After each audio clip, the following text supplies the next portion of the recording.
Hey, what's up? I'm Allie, and welcome back to my channel. Today I have all the books that I acquired in April, which is a pretty good stack, so I think that we should just get right into that. But before I start talking about all those, I do want to thank today's sponsor, Book of the Month. Now introducing renowned jazz poet, hardback hoarder, talking about the monthly book subscription service, Book of the Month. Well, hey, all you cool cats and kittens. You ready to hear a poem I wrote about a service I love? I sure thought so. Looking to expand your library, I just had a hunch. You absolutely must try Book of the Month. Pick a book monthly from a selection diverse and wide, and if you're too busy, skip and give next month a try. You can get a hardback. It's seriously such a steal. Just use a hardback holder for a $9.99 deal. That's on your first box, by the way. Before you go, let me just tell you about the selection for May. For all you romantics, we got Part of Your World. When city slicker Alexis meets a carpenter Daniel, they madly fall in love, but it simply cannot be. So what are we gonna do? Give up our happiness for free? No. And all of you thrill seekers, we got Breathless. When a reporter goes up on a mountain in a hiking conquest, all of a sudden, people start dying, and then she realizes that she should probably stop climbing. We've got to find a murderer. It's top. That's kind of taking precedent, you know? If you're looking for something with a little bit more soul, try Yerba Buena. About two women been soul seeking, and they come across each other, and all of a sudden their hidden past come back to be a bother. So they're really just trying to make it through life like the rest of us. If you're looking for something with a little bit more jazz, you should try Take My Hand for some more pizzazz. It's a historical book about a black nurse indeed, from post-segregated Alabama. Ooh, you'll just have to see. This next one is a little bit odd, but if you like Peter Pan, you should give it a try. We got Darling Girl, and you won't believe the schemes that Peter's up to when he's stealing from the family tree. Anyway, got a little too jazzy there. But if you must know, Peter Pan is out stealing girls, and he steals it from his own son's mother. Seems weird. If you're into magicians and evil stuff, we got Book of the Night to suit your stuff. Charlie has worked for a magician or two, and they're out stealing powers, but she doesn't want to do. So she goes into hiding, but her past comes back, and next thing you know, she's thrown into the mess. And this last one, I'm really thrilled, is Hacienda.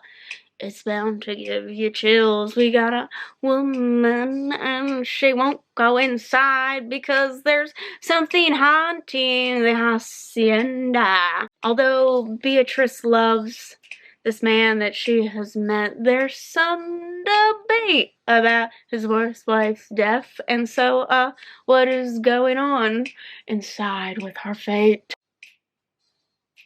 Thank you. Good night.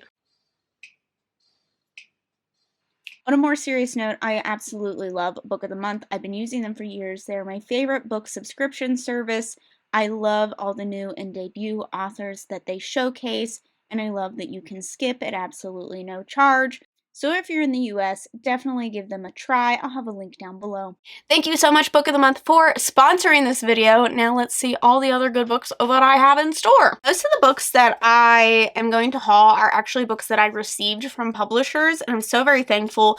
I honestly don't accept a lot of review requests, so some of these were unsolicited, but I'm really excited about the ones that I'm going to tell you. If there was anything that I wasn't excited about, I wouldn't mention it, to be honest. So one of the first things that I received this month was the Witchlings, which I am so fucking excited for. This is about basically these young witches who have to go through like these trials in order to figure out what coven they are going to be placed in. We follow Seven, and of course she wants to find her coven and become magical, and unfortunately she fails the trials and ends up being placed as a spare or someone with lesser magical abilities. So when the other spares try to do their magical spells in order to really solidify their powers, it doesn't work, and they are at risk at losing all of their power.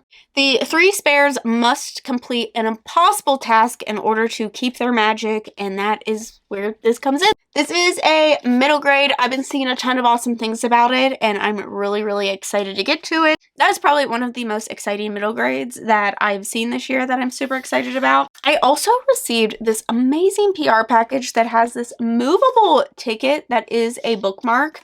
And this is for Monsters Born and Made. This book doesn't come out till September, and honestly, this sounds almost like an aquatic Hunger Games in a way. A 16-year-old girl and her brother, and basically they slip into the sea and catch these kind of like monster type things in order to survive, otherwise they will starve. Now, it just so happens that her brother becomes incredibly ill and her family cannot afford his medicine or to take care of him. So she does the unthinkable and decides that she is going to participate in these trials. The Glory Race. Because the winners get all kinds of gold and riches and whatnot. She decides that she's going to cheat her way into the races, and the only problem is when she gets in there, she has to compete against the rich elite who have trained their whole lives for this. So I am so excited. I love anything that has to do with like trials and whatnot. So we have 2 books so far that have trials, and I think this sounds amazing. I definitely think this is one that should be on the radar for fantasy lovers. So Sourcefire Books also sent me, it was like their 3 most thrilling books this year. So one I actually have already talked about before because I have an arc of it, and that is Dead Girls Can't Tell Secrets. This is a finished copy, and I do believe that it is out now. This follows Savannah. Her sister ended up being in a hiking accident, and it puts her in a coma. And the thing is, she was optimistic, but now she's kind of losing faith that she will get answers of what happened to Piper. So when Savannah is going through Piper's stuff, she ends up finding a note that is inviting Piper to the location of which she fell. So now Savannah suspects that someone actually had done harm to Piper and caused this. In order to find out more, she decides to join on a group hiking trip. Like, she was part of this group. She decides to join the group on a hiking trip to the exact location that something happened to Piper. And the problem is that obviously no one can be trusted within the group, and she has to be sneaky, otherwise something might happen to her too. I just am loving the like handwritten theme lately with books, and also I've been noticing a trend with thrillers are really trying to pull more towards bright covers, so I think we're going to be seeing more of that as well. And we have The New Girl, and this follows Jessie, I believe, Leah. Where the hell did I get Jessie from? Oh, that's the author. Oh, sick brain. So then we have The New Girl. This follows Leah, and she is the new girl at this kind of like prestigious private school, and she feels very out of place because she's kind of gotten there like on a scholarship, and everyone around her is carrying like designer bags and whatnot, and she just doesn't feel like she fits in. As she is spending more time there, a girl is found dead in one of the classrooms, and it just so happens to be of the teacher who seems to want to see Leah fail big time. So as she is uncovering more and more secrets about the school, she has to be careful because she might be the next one who ends up dead. So it sounds like a bit like a dark academia book, and I'm very excited about that. And the last one we have is Lock the Doors. I'm not gonna lie, this one sounds a bit confusing to me. Tom and his family have just moved into a new house, and it's weird because Tom starts noticing that there's like messages written on the walls, and also there's a lock on the outside of his door. So he wants to uncover like the secrets of this house because obviously something weird is going on there. What's weird is that the previous owners have just moved in next door, and while they seem perfect and fine, he's pretty sure that their daughter is hiding something. So as he's trying to uncover the secrets of the house, he has to uncover their secrets as well. And it ends up being a nightmare. This one, I'm a bit confused about the overall premise, but I guess we'll see, and if it is just as thrilling as it sounds. The last thing that I was actually sent was one that it was a review request, and when I saw this, I had to see it for myself, and I'm not disappointed at all. This isn't actually like a book. This is an oracle deck and a guidebook. This is the Woodland Wardens oracle deck and the guidebook. First of all, cottage core girlies, run to this. Is the guidebook. It is super tiny and cute, and it is really well explained about what like each thing means. I love this. I think it is amazing. It's like wildlife and flora and fauna together and whatnot, and what that means when they're together, but it tells you, basically this is a shadow deck, so it tells you what something means upright, but also if you pull it upside down, which is, you know, common. These are pretty nice size cards, and they feel really good. They're like smooth, but they're not too smooth, and they just feel really durable. They're pretty comfortable to hold. I am going to show you quickly just some of my favorites. I'm obsessed with spiders.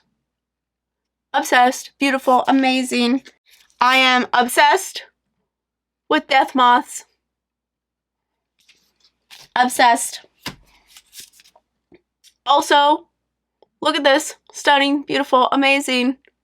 I want this. I want like a tattoo of this. I want a tattoo of this. It's beautiful. And then also the bat is also lovely. I obviously picked some of the more spooky options, but there are so many beautiful cards in this deck. So, yes, I am loving it. I think it's lovely and beautiful, and I think that if this is up your alley, this type of stuff is up your alley, or even if you just like really beautiful things, I think it is stunning.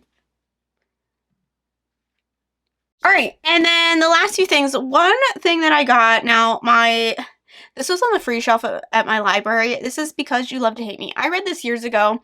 The reason I mostly picked this up because this was a collaboration between authors and booktubers, for those who don't know. So there's short stories in here. They're all about villains.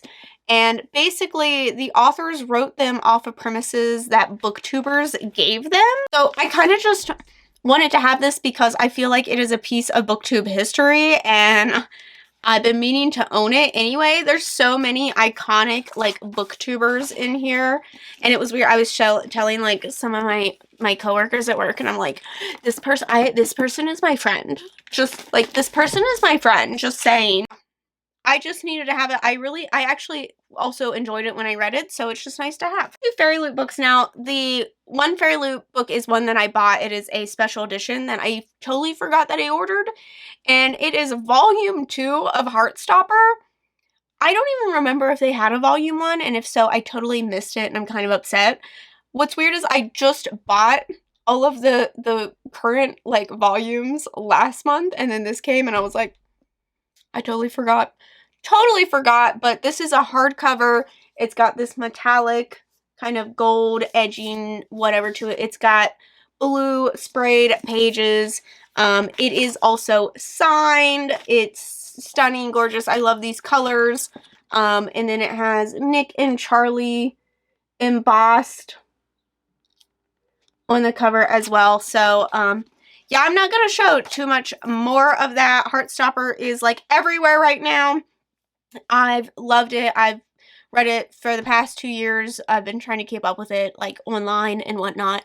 And so I'm really excited to see the Netflix adaptation. This is about two boys falling in love, and it is so adorable. And yeah, so I'm happy to have this. I would be interested. I have a feeling it's going to be really hard to get a copy of the first one. If they did one, I'm still not even sure if they did one. Like, I'm confused how I missed it, because I get, like, email updates for everything that they do. And the other one is probably, what, hands down, one of the most beautiful books that I've ever gotten from Fairy Loot. This was in one of their monthly book boxes. That is The Girl Who Fell Beneath the Sea. These colors are absolutely stunning. There's this really slight, like, glossiness to add some detail, and I'm obsessed. There are some sprayed edge details happening that are stunning.